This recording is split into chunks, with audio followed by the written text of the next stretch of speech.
করেছো, আজ থেকে তোমার কোমরের শক্তি বন্ধ। পায়ের মধ্যে একটা বাঁধন দিবে, দিয়ে আপনার পাকে বুঝাইয়া দিবে পৃথিবীর জমিনে আনাচে কানাচে এই পা দিয়ে তুমি কত জায়গায় ভ্রমণ করেছো, আজ থেকে তোমার পার শক্তি বন্ধ। দুনিয়ার মানুষ সেজন্য সময় থাকতে সময়ের কদর করতে হবে। যদি সময় থাকতে সময়কে আমরা কাজে না লাগাইতে পারি, মালাকুল মাউত যখন চলে আসবে তখন কিন্তু আমাদেরকে আর একটু সময় দেবে না। হাত্তা ইযা জা আহাদুহুমুল মাউত ক্বালা রাব্বিরজিউন। আজরাইল আলাইহিস সালাতু ওয়াস সালাম আল্লাহ পাক রব্বুল আলামিনের আদেশে যখন আমাদের জানকে কবজ করার জন্য আসবেন, আমরা বলবো, ও ভাই আজরাইল, একটু সময় দেন আমাকে, আর একটু সময় দেন। রব্বিরজিউন, আমাকে আর একটু সময় দেন। আমাদেরকে যখন আল্লাহ পাক রব্বুল আলামিন কিয়ামতের ময়দানে যখন দাঁড় করাবেন, বিচারের সম্মুখীন করবেন, সেই সময়ও আমরা আল্লাহকে বলবো রব্বিরজিউন, আল্লাহ আমাকে আর একটু সময় আপনি দেন। আল্লাহ পাক রব্বুল আলামিন বলবেন, তুমি সময় পেলে কি করবা?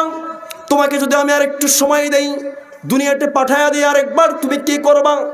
তখন আমরা সকলেই বলবো লাআল্লি আমালু সালিহান ফীমা তারাকতু কাল্লা ইন্নাহা কালিমাতুন হুয়া কাইলুহা।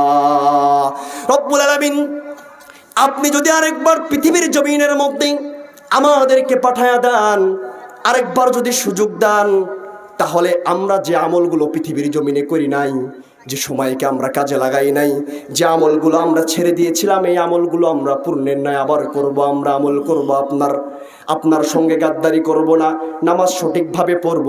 আল্লাহ পাক রব্বুল আলামিন বলবেন, বান্দা দাঁড়াও, আওয়ালাম নুআম্মিরকুম, আমি কি তোমাকে সময় দেই নাই? আমি কি তোমাকে হায়াত দেই নাই? আমি কি তোমাকে যৌবন দেই নাই? আমি কি তোমাকে সম্পদ দেই নাই?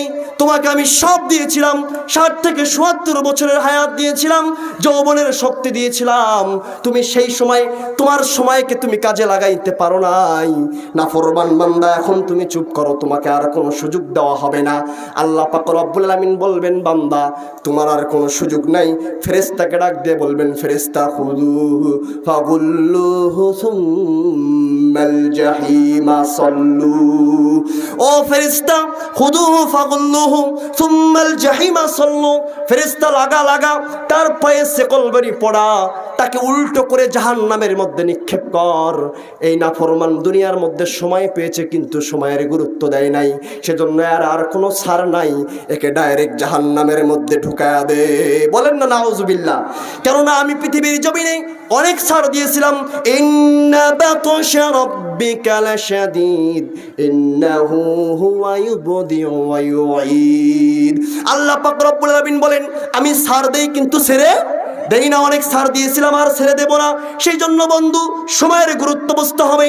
আল্লাহ বলেন, ওয়াল আস, মহাকালের কসম, সময়ের কসম, ইল্লাল্লাযীনা আমানু, যারা ঈমান এনেছে, ওয়া আমিলুস সলিহাত, যারা আমলে সালেহ করেছে, সঠিকভাবে আমল করেছে, ওয়া তাওয়াসাউ বিল হক, যারা সত্যের পক্ষে থেকেছে, সত্যের পক্ষে মানুষকে আহ্বান করেছে, যারা সত্যের পক্ষে থাকতে যে বিপদ আপদ এসেছে, বালা মুসিবত আসছে, ওই কঠিন সময় আস-সাবিরিন, ধৈর্য ধারণ করেছে, এই 4 গুণওয়ালা ব্যক্তি ব্যতীত পৃথিবীর সমস্ত মানুষ ক্ষতিগ্রস্ত।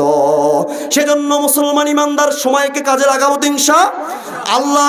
আল্লাহ পাক রব্বুল আলামিন, ইন্নাল ইনসানা লাফি খুস, পৃথিবীর সমস্ত মানুষ ক্ষতিগ্রস্তের মধ্যে। আল্লাহ পাক রব্বুল আলামিন, আল্লাহ আপনাকে আমরা বলছি, আল্লাহ আমরা আজকে যারা এখানে বসে আছি, আপনি আমাদের সকলকে এই পৃথিবীর সমস্ত মানুষ থেকে আলাদা করে 4 গুণওয়ালা মানুষের কাতারের মধ্যে আমাদেরকে শামিল করে নেন। সকলে বলেন আল্লাহুম্মা আমিন। তাহলে